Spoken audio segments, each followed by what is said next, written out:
Selja Dwivedi case. Delhi में हुए खौफनाक हत्याकांड की चौंका देने वाली पूरी कहानी। कहते हैं सच छुपाए नहीं छुपता, एक ना एक दिन सामने आ ही जाता है। ऐसा ही कुछ हुआ शैलजा द्विवेदी हत्याकांड में। 23 जून 2018, समय दिन के 1 बजे। दिल्ली के मशहूर कैंट मेट्रो स्टेशन के पास सड़क पर खून से लथपथ एक महिला की लाश मिलती है। जिस जगह पर महिला की लाश मिली उससे कुछ ही दूरी पर आर्मी कंटोनमेंट एरिया था। ऐसी संवेदनशील इलाके में लाश मिलने से हर तरफ हड़कंप मच जाता है। तुरंत जांच पड़ताल शुरू होती है। शुरू में तो लाश की पहचान नहीं हो पाती है, लेकिन जब लाश की पहचान होती है तो पूरे पुलिस विभाग में अफरा तफरी मच जाती है, क्योंकि मरने वाली महिला कोई मामूली महिला नहीं थी। ये एक हाई प्रोफाइल मामला था। पुलिस अब जल्द से जल्द कातिल की तलाश में जुट जाती है और फिर पुलिस जांच में जो खुलासा होता है उसे जानकर हर किसी के पैरों तले जमीन खिसक जाती है। तो आखिर कौन थी ये मरने वाली महिला? उसे किसने मारा था? कातिल कैसे पकड़ा गया? और सबसे इंपॉर्टेंट कि आखिर महिला को क्यों मारा गया था? इन सभी सवालों के जवाब जानने के लिए इस वीडियो में आखिर तक जुड़े रहें। वीडियो में आगे बढ़ने से पहले अगर आपने अब तक इस चैनल को सब्सक्राइब नहीं किया है तो जल्दी से चैनल को सब्सक्राइब करें और बेल आइकन दबाना ना भूलें। जैसा कि वीडियो की शुरुआत में बताया गया है कि कैंट मेट्रो स्टेशन के पास सड़क से गुजर रहे कुछ लोगों की नजर वहां खून से लथपथ मृत महिला पर पड़ती है। आनन फानन में पुलिस को फोन करके बुलाया जाता है। खबर मिलते ही तुरंत पुलिस वहां पहुंच जाती है और मामले की जांच पड़ताल शुरू कर देती है। पहली नजर में देखने से ऐसा लग रहा था कि महिला को किसी गाड़ी ने टक्कर मार दी है। पुलिस इसे हिट एंड रन का मामला मानते हुए अपनी जांच को आगे बढ़ाती है। मामले की संवेदनशीलता को समझते हुए घटना स्थल पर तुरंत फोरेंसिक टीम को भी बुलाया जाता है। शुरुआती जांच के बाद फोरेंसिक टीम ये दावा करती है कि यह हिट एंड रन का मामला नहीं है, बल्कि महिला की पहले किसी ने हत्या की है। फिर हत्या को एक्सीडेंट का रूप देने के लिए शरीर को गाड़ी से कुचला गया है। दरअसल फोरेंसिक टीम जब मृत महिला के शरीर की जांच करती है तो उन्हें महिला की गर्दन पर गहरे घाव मिलते हैं। उन निशान को देखकर फोरेंसिक टीम एक्सपर्ट समझ जाते हैं कि किसी तेज हथियार से पहले महिला का गला रेता गया है और फिर उसे वहां लाकर उसके शरीर पर गाड़ी चढ़ाई गई है। पुलिस को यह शक होता है कि शायद ये हत्या रोबरी या सेक्सुअल असॉल्ट के कारण की गई है, इसलिए पुलिस इस एंगल से भी मामले की जांच करती है। मगर जांच में पाया जाता है कि महिला ने जो कुछ भी गहने पहने हुए थे वो सब सही सलामत है। किसी तरह के सेक्सुअल असॉल्ट के भी सबूत नहीं मिलते हैं। हालांकि महिला के पास से एक भी डॉक्यूमेंट नहीं मिला था जिससे उसकी पहचान की जा सके। उसके पास में मोबाइल भी नहीं था। ऐसे में पुलिस मामला दर्ज करते हुए सबसे पहले तो शव की पहचान करने जुट जाती है। महिला की लाश लगभग दिन में 1 बजे मिली थी। उसके बाद कई घंटे बीत जाते हैं मगर मृत महिला की पहचान नहीं हो पाती है। दिल्ली के दूसरे पुलिस थाने में भी मृत महिला की तस्वीर को भेज दिया जाता है ताकि जल्द से जल्द उसकी पहचान की जा सके, मगर पुलिस के हाथ कुछ नहीं लगता है। अभी पुलिस हाथ पैर मार ही रही थी कि शाम के लगभग 4 बजे नारायणा पुलिस स्टेशन में एक व्यक्ति आता है और पुलिस वालों को यह कहता है कि दिन में उसकी पत्नी बाहर निकली थी मगर अब तक लौट कर नहीं आई है। उसका मोबाइल भी बंद आ रहा है। इस व्यक्ति की पूरी बात सुनकर पुलिस वाले उस व्यक्ति को उसी मृत महिला की तस्वीर दिखाते हैं, जो तस्वीर बस थोड़ी देर पहले ही इस थाने में आई थी। उस तस्वीर को देखते ही पत्नी की गुमशुदगी की शिकायत लेकर आया हुआ व्यक्ति बहुत ज्यादा घबरा जाता है और कहता है कि यही तो मेरी पत्नी है। अपनी पत्नी के गुम होने की शिकायत लेकर आया हुआ व्यक्ति कोई मामूली इंसान नहीं था, बल्कि इंडियन आर्मी के मेजर अमित द्विवेदी थे और जिस मृत महिला की पहचान फोटो के जरिए उन्होंने की थी वो उनकी पत्नी थी, जिनका नाम शैलजा द्विवेदी था। शैलजा द्विवेदी मूल रूप से पंजाब के अमृतसर की रहने वाली थी। इनकी शादी कुछ साल पहले ही अमित द्विवेदी से हुई थी। इनका एक 6 साल का बच्चा भी था। पहले शैलजा द्विवेदी अपने पति के साथ कहीं और रहती थी, मगर हाल ही में वहां से अमित द्विवेदी का ट्रांसफर दिल्ली में कर दिया गया था, इसलिए ये अब दिल्ली में ही आर्मी क्वार्टर में रह रही थी। शैलजा दिखने में काफी खूबसूरत थी। उन्होंने कई मशहूर ब्यूटी कंपटीशन में भी हिस्सा लिया था और कई ब्यूटी कंपटीशंस जीते भी थे। शैलजा ने मॉडलिंग की दुनिया में भी हाथ आजमाया हुआ था। लाश की पहचान मेजर की वाइफ शैलजा द्विवेदी के रूप में होने की वजह से ये मामला हाई प्रोफाइल हो जाता है। दिल्ली पुलिस के कई आला अधिकारी इस मामले की जांच पड़ताल में जुट जाते हैं और जल्द से जल्द हत्या की वजह और हत्यारे की तलाश शुरू होती है। पूछताछ का सिलसिला सबसे पहले शैलजा द्विवेदी के पति मेजर अमित द्विवेदी से ही होती है। अमित द्विवेदी बताते हैं कि कुछ हफ्ते पहले शैलजा द्विवेदी का एक छोटा सा एक्सीडेंट हुआ था, जिसमें उनके पैर में चोट लगी थी। पैर में लगातार दर्द रहने की वजह से वो अपना इलाज करवाने दिल्ली के आर्मी अस्पताल में जाती थी, जहां से उन्हें कुछ हफ्ते फिजियोथेरेपी करवाने की सलाह दी गई थी। अमित द्विवेदी आगे बताते हैं कि शैलजा पिछले कुछ दिनों से लगातार यहां इलाज के लिए आ रही थी। रोज की तरह आज भी घर से उनके ड्राइवर ने ही आर्मी द्वारा दी गई गाड़ी से शैलजा को फिजियोथेरेपी करवाने के लिए हॉस्पिटल के बाहर ड्रॉप किया था। फिर कुछ समय बाद जब ड्राइवर रोज की तरह उन्हें हॉस्पिटल से लेने आया तो अस्पताल की ओर से जानकारी दी गई कि आज तो शैलजा द्विवेदी इलाज के लिए आई ही नहीं है। ड्राइवर इस बात की जानकारी अमित द्विवेदी को देता है। इसके बाद अमित द्विवेदी शैलजा के नंबर पर फोन करते हैं, मगर वो बंद आता है। फिर अमित द्विवेदी अपने स्तर से शैलजा के दोस्तों, रिश्तेदारों को फोन करते हैं, मगर कहीं से भी शैलजा का अता पता नहीं चलता है। इसके बाद अमित द्विवेदी भागते हुए नारायणा पुलिस स्टेशन आते हैं, जहां वो फोटो के जरिए अपनी पत्नी की पहचान करते हैं। बाद में उन्हें अस्पताल ले जाया जाता है, जहां शैलजा का शव रखा हुआ था, जहां अमित द्विवेदी पुष्टि करते हैं कि वो लाश उनकी पत्नी की ही है। अब पुलिस के सामने 2 और बड़े सवाल के जवाब ढूंढने बाकी थे। इस महिला की हत्या किसने और क्यों की है? पुलिस वाले मेजर अमित द्विवेदी से पूछते हैं कि क्या आपको किसी पर शक है? तो इस पर अमित द्विवेदी जिस शख्स का नाम लेते हैं उसे सुनकर हर कोई चौंक जाता है। अमित द्विवेदी किसी और का नहीं बल्कि इंडियन आर्मी के ही एक और मेजर का नाम लेते हुए कहते हैं कि उसी ने शैलजा की हत्या की होगी, क्योंकि वो काफी समय से शैलजा को परेशान कर रहा था। मेजर अमित द्विवेदी ने जिस पर अपनी पत्नी की हत्या का शक जताया था, उनका नाम था मेजर निखिल रॉय हांडा।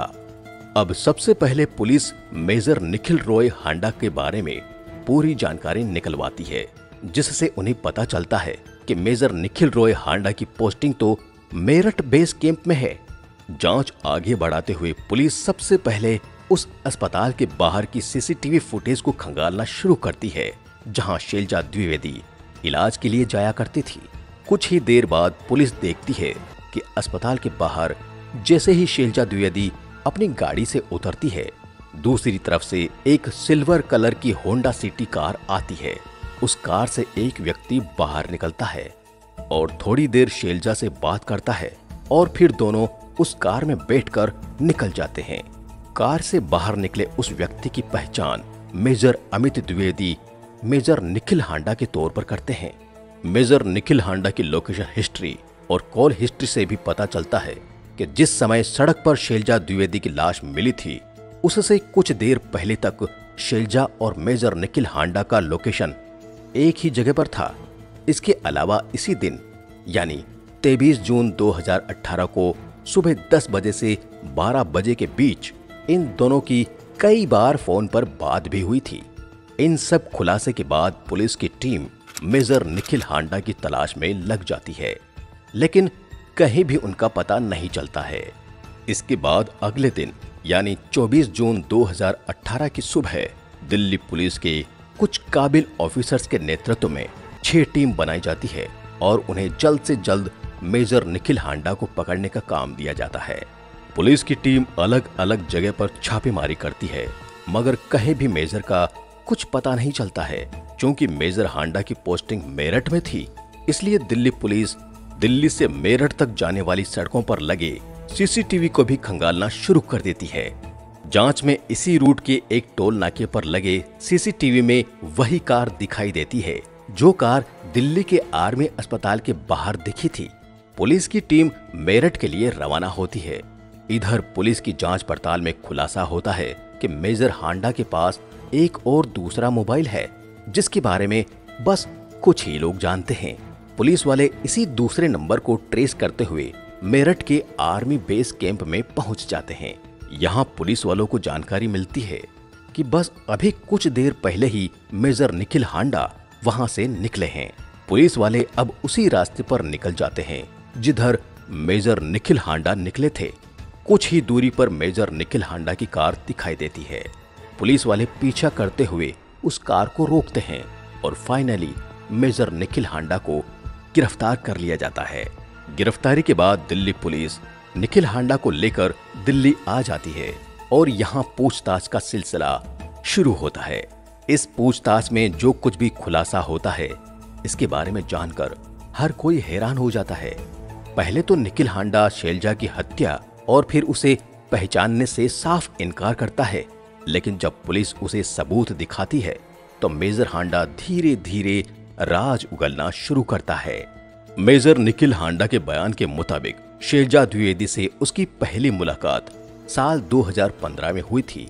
उस वक्त मेजर निखिल हांडा की पोस्टिंग नागालैंड के दीमापुर में थी और शैलजा के पति मेजर अमित द्विवेदी की भी पोस्टिंग वही थी। यहाँ मेजर निखिल हांडा अकेले ही रहते थे, जबकि मेजर अमित द्विवेदी अपनी पत्नी शैलजा द्विवेदी और अपने बच्चे के साथ रहते थे। साथ में ड्यूटी करने के कारण दोनों मेजर की आपस में दोस्ती हो गई थी। दोस्ती की वजह से एक दिन मेजर निखिल हांडा मेजर अमित द्विवेदी के घर आते हैं। यहीं उनकी मुलाकात पहली बार शैलजा द्विवेदी से होती है। दोनों में कुछ बातें होती है और फिर धीरे धीरे दोस्ती का सिलसिला शुरू हो जाता है और इन दोनों में फिर बातचीत भी होने लगती है। बीते समय के साथ इन दोनों की दोस्ती भी काफी गहरी हो जाती है और बातचीत भी पहले से कहीं ज्यादा होने लगती है। पहले निखिल हांडा और शैलजा द्विवेदी की कभी कभी मुलाकात होती थी और ज्यादातर ये दोनों फोन पर ही बात करते थे, लेकिन एक समय बाद इन दोनों में वीडियो कॉलिंग का सिलसिला भी शुरू हो जाता है। रिपोर्ट्स के मुताबिक शैलजा और निखिल हांडा तब वीडियो कॉलिंग किया करते थे जब मेजर अमित द्विवेदी के ड्यूटी का समय होता था। शैलजा उन्हें इस बात की भनक भी नहीं लगने देती थी कि वो मेजर निखिल हांडा से बात करती है। ऐसा 2015 से 2018 के शुरुआती महीने तक चलता रहता है, लेकिन एक दिन जब शैलजा निखिल हांडा से वीडियो कॉलिंग कर रही थी तभी मेजर अमित द्विवेदी ने उन्हें रंगे हाथ पकड़ लिया और ये सब देखने के बाद उन्होंने शैलजा को काफी डांटा। इस बात को लेकर इन दोनों में झगड़ा भी होता है। अमित शैलजा को चेतावनी देते हैं कि तुम आज के बाद कभी भी निखिल हांडा से बात नहीं करोगी। यही बात अमित द्विवेदी निखिल हांडा से भी कहते हैं कि आज के बाद तुम शैलजा से कोई संपर्क नहीं रखोगे वरना अंजाम बहुत बुरा होगा। मेजर निखिल हांडा के बयान के मुताबिक इस घटना के बाद कुछ महीनों तक तो उन दोनों की फोन पर कोई बातचीत नहीं हुई, लेकिन कुछ ही महीनों के बाद एक बार फिर से इन दोनों में बातचीत का सिलसिला शुरू हो जाता है। इस घटना के कुछ ही समय बाद यानी 2018 के अप्रैल महीने में अमित द्विवेदी का ट्रांसफर दिल्ली हो जाता है। इस कारण अमित द्विवेदी अपने परिवार के साथ दिल्ली आ जाते हैं और आर्मी क्वार्टर में ही रहने लगते हैं, जबकि निखिल हांडा का इनसे पहले मेरठ बेस कैंप में ट्रांसफर हो जाता है।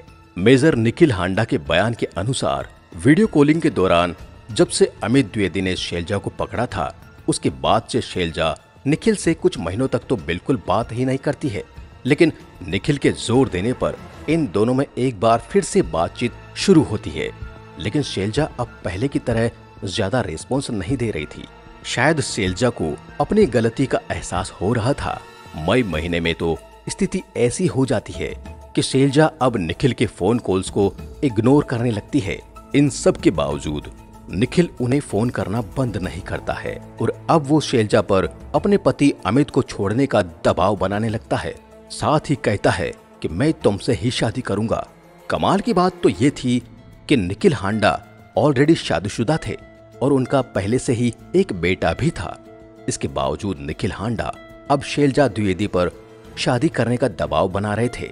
इसी बीच शैलजा का एक छोटा सा एक्सीडेंट होता है और वो आर्मी अस्पताल में अपना इलाज करवाना शुरू करती है। इस बात की जानकारी निखिल हांडा को भी लगती है क्योंकि अब शैलजा ने निखिल का फोन उठाना लगभग बंद ही कर दिया था। इसलिए निखिल 2 जून को मेरठ से दिल्ली आता है और खुद को माइग्रेन का मरीज बताते हुए उसी अस्पताल में अपना इलाज शुरू करवाता है जहां शैलजा रोज फिजियोथेरेपी सेशन के लिए आया करती थी। निखिल ने ऐसा इसलिए किया था ताकि इलाज के बहाने शैलजा से बात हो जाए। हालांकि उसकी ये चाल ज्यादा कामयाब नहीं होती है और शैलजा से उसकी मुलाकात नहीं हो पाती है। इसके बाद निखिल नई चाल चलता है और अब वो अपने स्वस्थ बेटे को मरीज बनाकर अस्पताल में जबरदस्ती भर्ती करवा देता है। ऐसा उसने बस इसलिए किया था ताकि अब वो बेटे के इलाज के बहाने अस्पताल में रुक सके और शैलजा से मुलाकात कर सके। बेटे के इलाज के बहाने उसे आर्मी यूनिट से छुट्टी भी आसानी से मिल जाती है और अब वो अस्पताल में रहते हुए शैलजा से मिलने का बहाना ढूंढता रहता है। उसकी ये चाल कामयाब भी हो जाती है और 1-2 बार शैलजा से उसकी मुलाकात भी हो जाती है। इस मुलाकात के बाद शैलजा, जिसने निखिल का फोन उठाना बिल्कुल बंद कर दिया था, फिर से फोन उठाना शुरू कर देती है और इन दोनों के बीच थोड़ी बहुत बातचीत शुरू हो जाती है। निखिल हांडा के बयान के मुताबिक अब शैलजा फोन पर बात करने के दौरान अपने पति अमित द्विवेदी को छोड़कर निखिल से शादी करने के लिए तैयार नहीं होती है। तो एक दिन निखिल शैलजा से फोन पर बात करते हुए कहता है कि कम से कम तुम मुझसे एक बार मिल लो, उसके बाद मैं तुम्हें कभी फोन नहीं करूंगा। शैलजा उसकी बात मान लेती है। इसके बाद 23 जून 2018 को जब शैलजा आर्मी अस्पताल में आती है तो इस बार वो अस्पताल के अंदर जाने के बजाय बाहर ही रुक जाती है। यहाँ प्लान के मुताबिक निखिल हांडा अपनी होंडा सिटी कार लेकर आता है और फिर उसी कार में बैठकर वो निकल जाती है। कुछ किलोमीटर आगे जाकर निखिल अपनी कार रोक देता है और एक बार फिर से कार में इन दोनों की बातचीत शुरू हो जाती है। यहाँ निखिल हांडा शैलजा पर शादी का दबाव बनाने लगता है। मेजर निखिल हांडा शैलजा को लेकर इतना पागल था कि वो कार के अंदर से ही अपनी पत्नी को फोन करता है और उससे कहता है कि मैं तुम्हें तलाक देने जा रहा हूँ क्योंकि मैं दूसरी शादी करना चाहता हूँ। इसके बाद निखिल हांडा शैलजा से कहता है कि तुम भी अपने पति से जितनी जल्दी हो सके तलाक ले लो और मुझसे शादी कर लो। लेकिन शैलजा अपने पति अमित द्विवेदी से तलाक लेने से मना कर देती है। इस बात को लेकर कार के अंदर ही शैलजा और निखिल हांडा के बीच झगड़ा होने लगता है। इसी झगड़े के दौरान शैलजा निखिल से कहती है कि मैं और तुम बस एक दोस्त हैं, मैं तुम्हें इससे ज्यादा कुछ नहीं समझती, मैं तुमसे शादी नहीं कर सकती। अगर तुमने मेरा पीछा नहीं छोड़ा और मुझे फोन करना बंद नहीं किया तो मैं आर्मी में तुम्हारे खिलाफ शिकायत दर्ज करवाकर तुम्हारा कोर्ट मार्शल करवा दूंगी। इतना सुनते ही निखिल को गुस्सा आ जाता है और वो जवाब में शैलजा से कहता है कि अगर तुम मेरी नहीं हो सकती तो फिर तुम किसी और की भी नहीं रहोगी। बस इसी के बाद वो एक झटके में शैलजा की गर्दन पकड़ लेता है और अगले ही पल चाकू से शैलजा के गर्दन पर वार करना शुरू कर देता है। शैलजा द्विवेदी चाहकर भी निखिल की पकड़ से निकल नहीं पाती है और चाकू के वार की वजह से कार के अंदर ही दम तोड़ देती है। शैलजा को मारने के बाद निखिल समझ नहीं पाता है कि इस लाश को कहां ठिकाने लगाया जाए। उसे डर सताने लगता है कि अगर लाश को इस तरह कार में रखकर ज्यादा दूर गया तो पकड़ा जाऊंगा। इसलिए वो वहीं पर लाश को पहले गाड़ी से नीचे गिरा देता है और फिर कई बार अपनी कार से शैलजा के शरीर और खासकर उसके चेहरे को कुचल देता है ताकि ये एक एक्सीडेंट का मामला लगे और उसकी पहचान को भी मिटाया जा सके। शैलजा की लाश को ठिकाने लगाने के बाद निखिल हांडा शैलजा का मोबाइल ले लेता है और कुछ दूरी पर जाकर एक कचरे के डिब्बे में उसे डाल देता है। इसके बाद वो दिल्ली के उसी घर में जाता है जहां वो पिछले कई दिनों से ठहरा हुआ था। यहाँ आकर वो सबसे पहले नहाने चला जाता है। इसके बाद निखिल तैयार होकर फिर से उसी आर्मी अस्पताल के बाहर जाता है ताकि वहां के हालात का जायजा ले सके। सब कुछ शांत देखकर अब वो सबूत मिटाने की नियत से कार को ठिकाने लगाने का प्लान बनाता है।